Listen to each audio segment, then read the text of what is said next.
There's a lot in here that people aren't going to be happy with. What? No! Scream 5, or Scream 2022, whatever you choose to call it, is now out in theaters.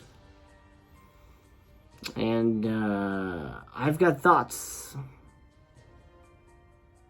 Have you guys ever seen The Force Awakens?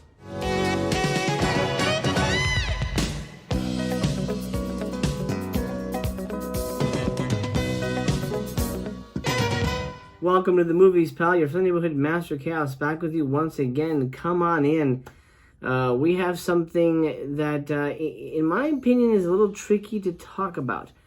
First off, no spoilers. No spoilers whatsoever for Scream 2022, Scream 5, again, whatever you choose to call it. I won't say anything about who dies, who the killers are, none of that stuff. It'll be a secret until you watch the movie on your own. So it's going to be very different from the reviews I've done for parts 1 through 4 with Mr. Tony of the Dead and Aaron Pinn over there at Cult of Cinema on YouTube. It's a very tricky review for me. This is a franchise I love very much. As you can see, most of my clothing is Ghostface related. Lots of my tchotchkes are Ghostface related. I love this franchise quite a bit. I was there opening night for the first one. Watched it twice that night. I've since watched this movie twice because I needed to process it. This is a movie, part 5 specifically, that is one that you will all probably need to process this. You'll probably need to watch this multiple times to really figure out where you lay on it. And to be honest, I still don't know. I almost didn't do this review. But I wanted to continue Scream Week here on Master Chaos Theater, and I said, I've got to do it. I've got to do my best to bring you my opinion, even though I still don't 100% know what it is. Let's talk about the plot, and then we'll try to dissect the movie. New cast, new killer, same old town. We're back in Woodsboro, which is great. I love Woodsboro. I missed it in parts 2 and 3. It was a big part of why I love part 4. But we're back, baby. We're back in Woodsboro. We've got a new cast of characters. It's, for the most part, likable bunch of kids. They do feel like teenagers, which is a plus. And we've got another crazy psycho killer or 2 or 3 or 6 running around, slashing them up, trying to essentially recreate the events of the first movie, the first stab, technically. And, Dewey and Gail and Sydney get wrangled in to lend a hand. That's as much as we know from the plot in terms of the trailer. That's what's been revealed to us. I'm not going to go any further into plot structure details or whatever happens. I have a lot of thoughts. I have so much to unpack, and I'll be doing that with a live spoiler discussion on Sunday in a couple days. So stick around for that. I hope you'll check that out. I'm going to have some guests joining me, and we're going to dissect the movie. My buddy Killjoy Jake loved it, and I'm curious. I'm curious if we can sway each other either way. I'm not saying I didn't love it, but I didn't 100% like it either. My feelings with this movie right now, this is going to be a short review because I don't want to give too much away. My feelings on it right now is the same feelings I had when I walked out of Scream 3. Actually, differently. When I walked out of Scream 3, I was a little more positive. I was like, it was different. It was different. I liked it. I think it was good. Yeah, that was good. Subsequent viewings reminded me that I have taste and that such a thing as plot and, well-developed character and pacing and things that exist. And part 3 fell apart. This movie, right after I finished the first viewing, which I got to see it at this pretty special event in Playa Vista, California, here with a Q&A with Kevin Williamson and stuff. By the way, that's on the channel. If you haven't seen that, go check that out. Anyway, I got to see it, a big thing. As soon as the movie was over, I wasn't 100% sure how I felt. And like I said, I still don't. Quickly, pros and cons. Let's go that way, because I think that way we don't step on any toes when it comes to spoilers. Pros, David Arquette's great. I love seeing him. I think he's really good in this. I will say Judy Hicks is great in this. I really love Judy Hicks. I really like Jenna Ortega in this. She's fantastic. She does a really good job in this. And Jasmine Savoy Brown, who's essentially the new Randy. She's Randy's niece. Fantastic. I think they're very good. I really like the opening scene. That's a pro. I think the opening, Ghostface phone call kill sequence was great. Fantastic stuff. I love... I'm trying to tiptoe. I'm trying to tiptoe here because I want to be careful. I love elements of the finale, but not all of the finale. Cons. Our legacy characters are barely in it. That's a con for me. It all boils down to this, real briefly.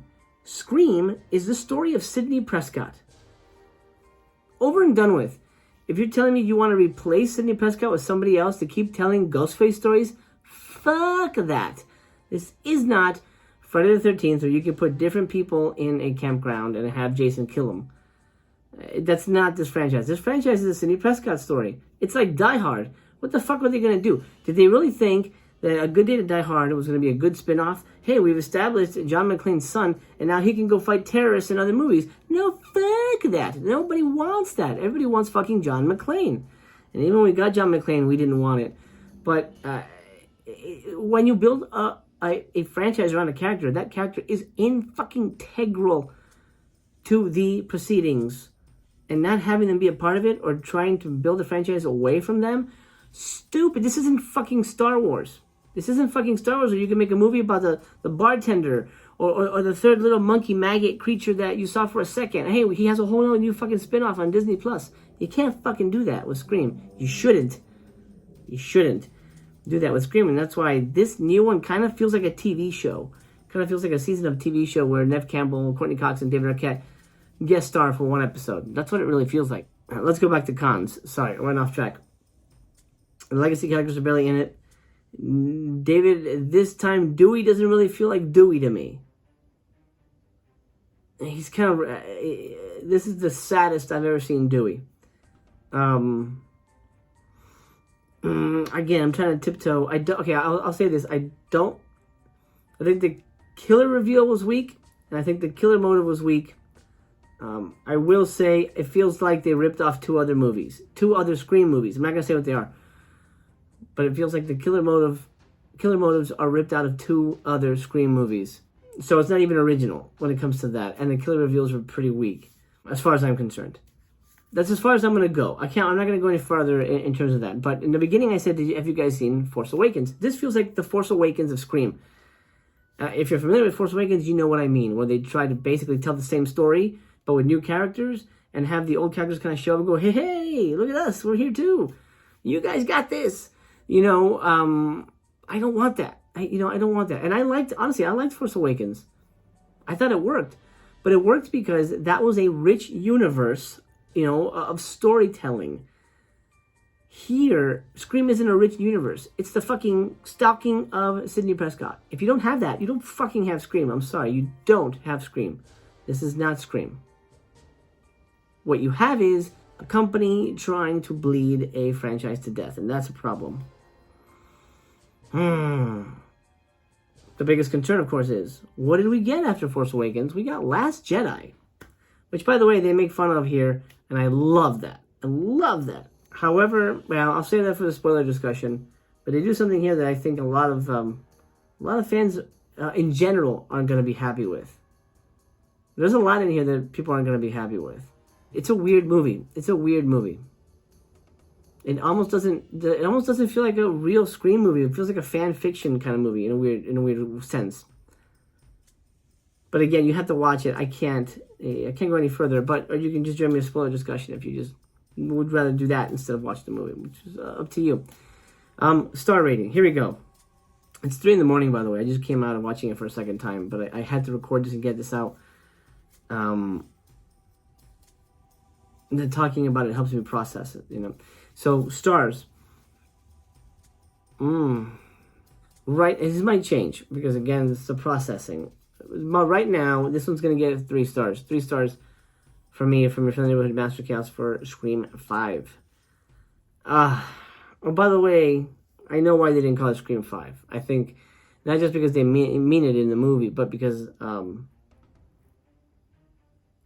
it's almost removed from the storyline in a weird way. And they make another choice with one of the main characters, Sam, who is the new Sydney. They make a weird choice with her that I think a lot of people are going to roll their eyes at.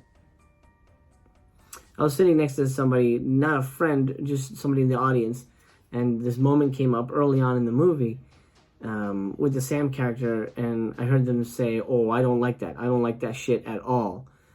I kind of agree. It's a weird choice. But if the next one isn't Last Jedi bad, then maybe they can make it work. Who knows? All right. Let's call it a day. Thank you for joining me here at the theater. I appreciate your time. It's time to grab the curtain, pull it across the silver screen here, and bid you adieu. That's kind of just my first, not even my first impression, technically my second impression of Scream 2. I'll have clearer thoughts, hopefully, for the Sunday live spoiler discussion. I'm going to be watching it one more time, so I'll have three versions of it, 3 viewings of it, I should say, under my belt. For now, it's time to close the theater down. Thank you so much for joining me. If you're new here, do consider subscribing. If you like movies, I talk movies, and I'd love to chat movies with you once again. Do me a favor. I'd be honored. Just drop a sub, give me a thumbs up on your way out the door. And until I see you, take care of yourself. Don't answer any unknown phone calls because they're probably Ghostface. And until I see you again, the theater's closed for now.